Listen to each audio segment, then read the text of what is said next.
Oke, oh damn, gue nggak pakai foundation, nggak pakai lipstick, only liner. You know what I'm saying? Ya, you know what, sekali-sekali lah ya, gue rada kayak makeup free dikit, makeup free tapi pakai eyeliner. Anyways, dan no, gue ini bukan baru olahraga atau mau olahraga.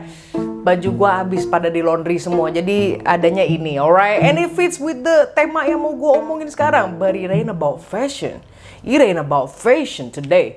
In this video, let me calm my ass down, alright? Ini padahal gue cuma mau ngecek kamera loh. But anyways, kita langsung lanjut aja ke intro. Well, biasanya gue kan kalau cerita kayak begini, gue tuh ada 2 atau 3 cerita, 2 atau 3 kasus. But in today's video, gue mau ngomongin satu tok aja. Probably just one, alright?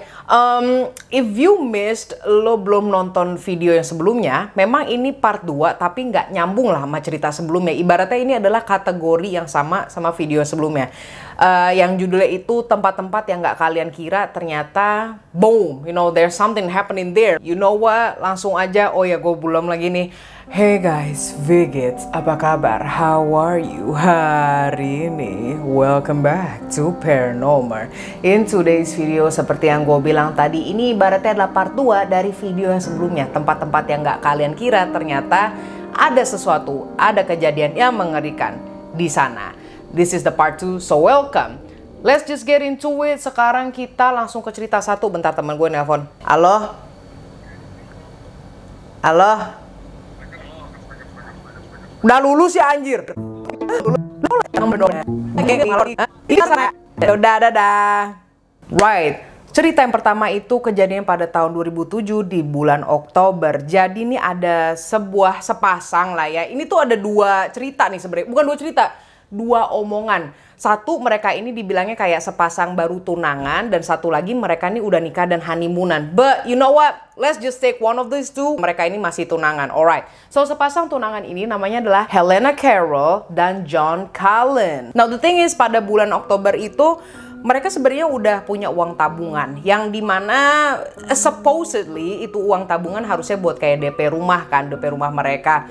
But then secara bersamaan pada waktu itu mereka berdua itu longing, dia pengen banget namanya kapan ya kita liburan ya, kita udah lama banget, we need a vacation. You know what, it's not gonna hurt us, kita liburan bentar and that's it, okay? So uang yang mereka tabung itu akhirnya mereka gunakanlah untuk berlibur. Ini berdua pergilah mereka travel ke Thailand, nggak ke kota samping, nggak, mereka bener-bener langsung beda negara ke Thailand. So when they're in Thailand, ya udah pasti lah yang namanya couple, mereka enjoy the best time, stay di resort yang bagus, makan makanan yang enak, kulineran, it's a vacation, you know what I'm saying. Mereka kan di sana tuh seminggu. Nah di hari terakhirnya mereka itu punya rencana, mereka punya plan di mana, hey babe, kita coba deh, do you wanna do something extreme?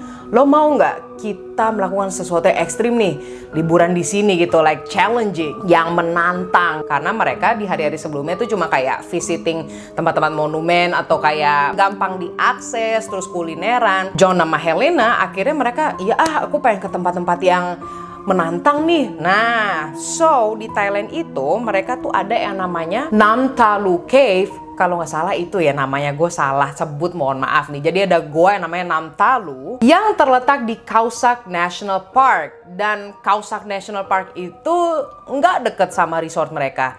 Malahan itu susah diaksesnya. Di Thailand pun susah diaksesnya. Also Nam Talu Cave itu bukan salah satu what is it called, destinasi turis yang gampang diakses ataupun yang terkenal. Jadi ini mereka terselubung banget. Ibaratnya mereka belum tahu kata-kata hidden gem ya. Cuma it is a hidden gem pada tahun 2007 lalu, oke? Ya udahlah, mereka berdua memutuskan untuk ke Nam Talu Cave, dan walaupun itu ibaratnya hidden gem, itu tuh udah ada tour guide-nya. Memang ada lah, mereka daftar tour guide. Abis itu mereka berangkat deh, yang dimana mereka mesti ke pelabuhan dulu, naik perahu, bukan naik kapal, naik perahu, dan on the way ke Khao Sak National Park yang jauhnya itu 90 menit atau bisa bilang 1,5 jaman. Yes, when they arrive, ketika mereka sampai di Khao Sak National Park, mereka itu di welcome sama 2 tour guide, dan di sanalah mereka juga bertemu dengan 5 turis yang lainnya. Jadi nggak cuma mereka berdua lah ya. Ada 4 keluarga dari Swiss. 4 keluarga dari Swiss itu bapak, ibu, dan 2 anaknya. Dan satu lagi ada bocil yang berkebangsaan Jerman dan umurnya masih 10 tahun. Exactly, gue juga kayak, where is your damn parents? Like, who the hell let you here alone? 10 tahun, sendirian. Mau masuk ke Namtalu Cave. What? I don't know about German parenting, but no. So yes, kalau misalnya digabung, jadi ada Helena dan John 2 orang, 2 tour guide 4 keluarga jadi 8. Abis itu ditambah sama si bocil ini. Right, jadi kayak ada 9 orang lah ya. Ya udahlah, ketika mereka sampai, kumpul, di briefing, dan mulai deh tuh jalan menuju ke Namtalu Cave. Sembari mereka jalan, mereka itu dihampiri oleh 2 park rangers. Atau 2 polisi penjaga setempat di hutan tersebut. Lo bisa kebayang gak sih? Jadi dia bukan polisi yang di kantoran, tapi dia polisi yang jaga park, taman, hutan. You know, a park rangers. Gue kasih lihat aja fotonya kayak gimana. Jadi ada 2 park rangers tuh yang menghampiri 2 tour guide ini. Ya ibaratnya ke arah kita semua nih, ke grup ini ya kan. Terus mereka ini berbincang lah dalam bahasa mereka. Not in English, tapi bahasa mereka. Yang dimana si tour guide-nya ini mengatakan lah ke para turis ini. Tadi si 2 park rangers itu ngasih tahu kita untuk kayak, mendingan jangan ke Namtalu Cave deh gitu. Terus si para turis kayak, oh why? But we already here. Kita udah di sini, udah bayar pula bla bla bla. Terus si 2 tour guide ini bilang, udah tenang aja kok. Mereka tuh cuma bilang kalau misalnya kita ini lagi di monsoon season. Monsoon season itu adalah musim hujan. Gue belum minum dari pagi, jadi gue rada kering lah ya. Nggak peduli. Monsoon season, lagi musim hujan, yang dimana Park Ranger itu bilang kalau lagi musim hujan gini takutnya air yang dalam goa Namtalu Cave itu naik, jadi bahaya gitu loh. Terus si 2 tour guide ini ngasih tahu ke turis-turis, tapi tenang aja, kan dari kemarin nggak hujan dan kalian lihat aja nih ke langit-langit ya gitu kan, ke langit ini cerah loh. Terus si para turis, iya bener, orang ini cerah banget, matahari terik bla bla bla. So basically it's all good. Hari itu tuh bener-bener cerah, dan di weather forecast atau ramalan cuaca memang nggak ada yang namanya hujan gitu loh. Diprediksinya nggak ada. So, walaupun udah dikasih warningin kayak begitu, mereka tetap aja pergi ke Namtalu Cave. Yang dimana mereka udah sampai tuh di depannya ya kan, di bagian luarnya. It's really beautiful. Sok tahu, padahal gue belum pernah kesana, gue cuma lihat di Google. It's really beautiful, yang dimana si tour guide-nya ini bilang nih, nah kalian sebelum masuk ke Namtalu Cave, itu kalian mesti megang ini tali. Itu tali panjang banget, jadi ada sebuah tali di Goa Namtalu itu, yang dipasang dari ujung luar sampai ke turning point. Jadi gini, itu goa kan nggak dibilang infinity ya, tapi itu jauh dan dalam sekali. Yang dimana turis atau siapapun pengunjungnya yang ke dalam gua itu mesti ada batasannya gitu loh. Jadi lu nggak bisa terlalu dalam juga. Jadi para pengelola di Namtalu Cave itu memasang tali sampai setidaknya di poin di area yang aman dan harus balik lagi untuk keluar. Lo ngerti nggak maksud gue kayak gimana? I'm really trying to explain it to here. So, itu tali dipasang kan ya sepanjang Namtalu Cave sampai ke area yang aman dan mereka mesti balik lagi. Jadi intinya si para turis ini dan 2 tour guide ini juga mesti pegangan. Oke, mereka pegangan selama di dalam gua itu. Because again, yang namanya Goa Namtalu ini mereka tuh level of waternya itu nggak satu gitu loh, nggak satu level. Tapi lama-kelamaan jadi kayak mendalam, akhirnya airnya bakal naik kan. You know what I'm saying? Tunggu bentar. Kayaknya gue beli minum dulu dah. So, oke. Jadi para grup ini masuklah ke goa tersebut pada jam 1 siang. Nah, gue lupa mention ini. Nah, yang itu tali gue bilang dari ujung depan sampai di bagian area yang aman itu sepanjang, bukan sepanjang sih, itu jaraknya kurang lebih 30 menit. Oke? Untuk mencapai ke sana. Now, ya udahlah mereka masuk tuh jam 1 siang. Jalan, yang dimana mereka itu udah sampai 20 menitan gitu loh. Jadi 10 menit lagi mereka akan reach sampai ke turning point, titik putar balik. Ya udahlah, kan tinggal 10 menit lagi kan. Nah, pada di menit ke-20 ini, mind you, yang paling depan itu bukan para tour guide ya, tetapi si Helena dan si John ini. Jadi mereka berdua kan. Terus ketika di menit 20-an ini ya kan, mereka mendengar sebuah kayak bar gitu loh. Kayak tumpahan air yang kenceng banget gitu loh. I don't even know how to explain it ya, karena bahasa Indonesia itu kayak airnya kayak blegar gitu. Bahasa baku gue jelek anjing. Mereka bingung kan, apaan nih gitu, apa dari depan. Pas lagi mereka madep ke belakang, oh my gosh, itu ada gelombang air besar banget yang menuju ke mereka. And mind you, ini mereka di dalam gua. So what they did was Helena sama John langsung mencari kanan kiri apakah ada celongan, apakah ada naikan ke atas yang dimana mereka bisa aman di sana. Ternyata thank godly, nggak tahu gimana mereka beruntung, mereka langsung mencoba untuk manjat semanjat-manjatnya. Mereka berdua saling ngebantu untuk masuk ke celongan. Jadi tuh celongan tuh ibaratnya bahasa Indonesia itu apa sih anjing? Ada bolongan gede gitulah ya, tapi dia nggak satu deretan sama badan kita, yang dimana nih di atas sini, kebayang nggak sih? Jadi lu mesti manjat ke sana untuk naik, berusaha untuk stay safe di sana.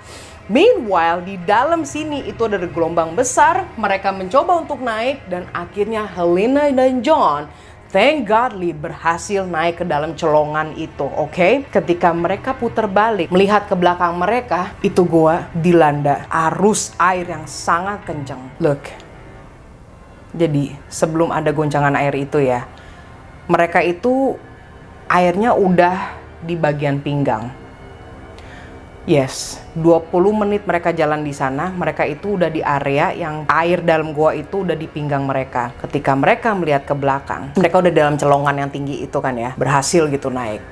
Itu air, kalau mereka belum naik, mereka udah kelelep. Gak memakan 1 menit, Helena dan John menyaksikan 2 tour guide mereka dan 4 keluarga dari Switzerland tersebut terbawa arus air yang sangat kencang, dan mereka udah gak bisa lihat sama sekali. Like, itu badannya bener-bener kayak war, badannya udah nggak tahu gimana deh tuh. Apakah sampai ujung goa Namtaluk, nggak tahu mereka. Nggak lama kemudian, lo masih inget kan ada bocil yang umur 10 tahun dari Jerman. Mereka melihat badannya keseret juga, war, secara cepat. So, John dan Helena menunggu dalam celongan itu ya. Itu aliran air, arus air itu nggak cuma ke samping, namun lama-kelamaan naik juga ke bagian areanya si Helena dan John ini. Mereka sampai udah mulai mau jinjit-jinjit, ketakutan kan ya. Lalu si John bilang, gue mesti mencari bantuan, kita nggak bisa di sini selamanya. Kita bakal mati di sini gitu loh. Terus Helena sampai mohon-mohon, John jangan pergi, I don't want you to leave me. Gue nggak mau lo ninggalin gue di sini sendiri. Gue bakal bentar kok. Gue bakal coba berenang dan mencoba untuk mencari bantuan dari Park Rangers. I don't know, okay, we have to get out of here. At least gue mesti keluar dulu untuk ngebantu ini semua, kata si John begitu. Akhirnya mereka udah berdebat begitu. Si Helena mengiyakan si John, ya udah, please be safe. Cepet-cepet cari bantuan, don't leave me here for so long, jangan tinggalin gue lama banget, I really need you here, blah blah blah. I know, I love you, pray for me, kata si John begitu. Akhirnya si John nungguin arusan airnya itu lumayan reda. Ketika udah reda, si John mencoba untuk berenang kan keluar. Ya udahlah, dia loncat, biur gitu. Gak nyampe 1 menit, si Helena melihat bahwa ada gelombang air lagi yang kenceng, dan ia menyaksikan tunangannya itu keseret air juga sampai ke ujung goa. So what really happened was, Helena minutes after minutes sampai hours after hours, dia 20 jam dalam goa itu, si Helena ini. Dan lama-kelamaan her sanity udah mulai hilang gitu loh. Dia udah mulai gila. But then selama 20 jam itu air mulai surut, mulai merendah, dan akhirnya ada sebuah perahu yang masuk ke dalam gua itu, dan ada 2 park rangers, si polisi hutan itulah ya, menolongin Helena. She couldn't even think, dia udah nggak tahu mau ngomong apa. Dia diselamatin, dia nggak tahu nasib tunangannya kayak gimana. Dan turis-turis lain, bahkan 2 tour guide yang tadi kayak gimana, udah jelas-jelas ke bawah arus air. Lalu pas lagi dia ditenangin, dia keluar dari goa, dan dia melihat udah ada 8 peti. Salah satu di dalam peti tersebut adalah John Cullen, tunangannya. She was the sole survivor, satu-satunya yang selamat. Oke, ini lo bisa lihat sendiri, gue lagi ngedit. Gue baru nyadar, gue tadi nggak ngasih tahu nih. So what really happened was, kan lo bingung kan kalau tiba-tiba ada air dalam gua itu, walaupun katanya harinya itu cerah dan di weather forecast atau ramalan cuaca kan nggak bakal ada hujan katanya. So it was really unfortunate, yang namanya bencana alam ya. Si Park Rangersnya itu benar jadi nggak tahu gimana, yang tadinya cerah ya, honestly, at the end of the day, we can't really predict, right? Kita nggak bisa prediksi gitu loh. Tiba-tiba ada storm. Jadi itu nggak cuma hujan biasa, tetapi pakai badai gitu loh. Bener-bener stormy rain, jadi bukan kayak rainy days biasa. Yang dimana, lo masih inget kan tadi? Jadi mereka sebelum ke Khao Sak National Park, yaitu hutannya si Nam Talu Cave ini, kan mereka untuk ke Khao Sak National Park itu harus melewati sebuah perairan. Nah, perairannya itu tuh danau. Correct me if I'm wrong, danau atau sungai lah ya. Now the thing is, ketika ada badai yang di unexpected itu, yang gak diekspektasikan, lo mau tahu itu danau overflowed, yang dimana banjir sebanjir-banjirnya sampai ke area gua tersebut, yang dimana gerombongan airnya itu masuk ke dalam cave tersebut, ke dalam gua itu. The thing is, kenapa orang-orang yang masuk ke dalam gua itu nggak kedengeran? Dikarenakan mereka itu udah cukup jauh, udah 20 menit masuk dalam gua tersebut, yang dimana mereka nggak dengar ada suara hujan, suara badai maupun suara petir. They didn't really know it. Makanya pas lagi mereka nyadar, itu tuh airnya pas lagi udah masuk, bener-bener masuk ke dalam gua. So that's what happened, guys. So back to you, Sasha, yang pakai tripod. Yang ini bukan pakai tripod, gue cuma taruh di meja doang. Dan yes, ini kasus nyata. What's really bothering me is Nam Talu Cave itu sampai tahun 2022 ini masih ada pengunjungnya. Bahkan ketika musim hujan masih ada yang mengunjungi Nam Talu Cave. Well, I guess this is it, guys. Gue bilang kan gue cuma satu aja ceritanya. The thing is, ini baterai gue mau mati. So, I hope you enjoyed today's story. I will see you on Sunday. Besok banget, yes. And I love you guys. Don't forget to like and subscribe. Follow your girl's Instagram for more updates. And if you love my aesthetics, go follow your girl's Instagram. And I love you guys.